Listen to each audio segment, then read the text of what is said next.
संतोष कि तू भी भूल जा, मुझे भी भूल जाने दे, कि तू भी भूल जा, मुझे भी भूल जाने दे, सपनों में आके मत सताओ, मुझे सो जाने दे। क्या दर्द है तेरी आवाज में छोरे।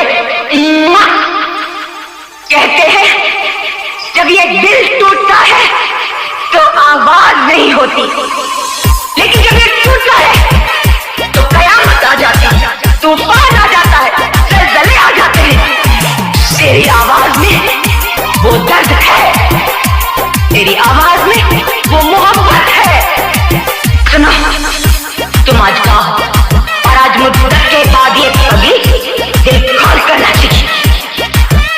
कोई कहता है पागल, कोई कहता शराबी, कोई कहता है पागल, कोई कहता शराबी, कोई कहता है पागल, कोई कहता शराबी। तूने ही बेवफाई मेरी हाल बनाई, तूने ही बेवफाई मेरी हाल बनाई। मुझ पे हंसता दुनिया क्या यार निभाई, मुझ पे हंसता दुनिया क्या यार निभाई। तूने ही बेवफाई मेरी हाल बनाई, तूने ही बेवफाई मेरी हाल बनाई।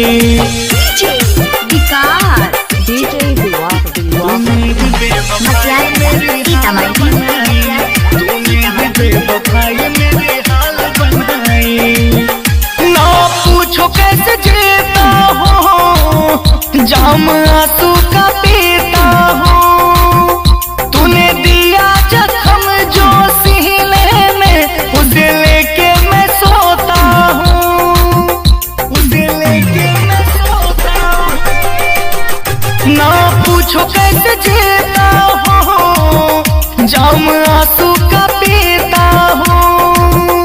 तूने दिया जो जख्म मेरे सीने में, उसे लेके मैं सोता हूँ। तूने जला डाली दुनिया मेरी बसा बसाई, तूने जला डाली दुनिया मेरी बसा बसाई। तूने ही बेवफाई मेरी हाल बनाई, तूने ही बेवफाई मेरी हाल बनाई। मुझ पे हंसता दुनिया क्या यारी निभाई, मुझ पे हंसता दुनिया क्या यारी निभाई।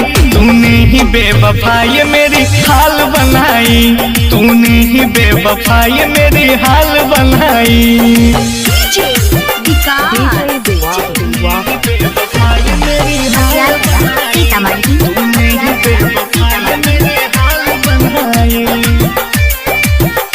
दौलत के नशे में तू मेरे प्यार को बेच दिया, राहुल का दिल रोता है, इसे ऐसे खरोच दिया, इसे ऐसे खरोच दिया।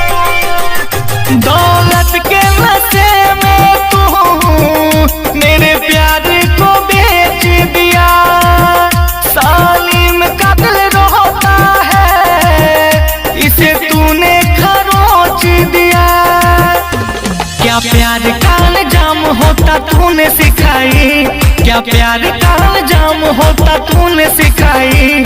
तूने ही बेवफाई मेरी हाल बनाई, तूने ही बेवफाई मेरी हाल बनाई। मुझ पे हंसता दुनिया क्या याद निभाई, मुझ पे हंसता दुनिया क्या याद निभाई। तूने ही बेवफाई मेरी हाल बनाई, तूने ही बेवफाई मेरी हाल बनाई।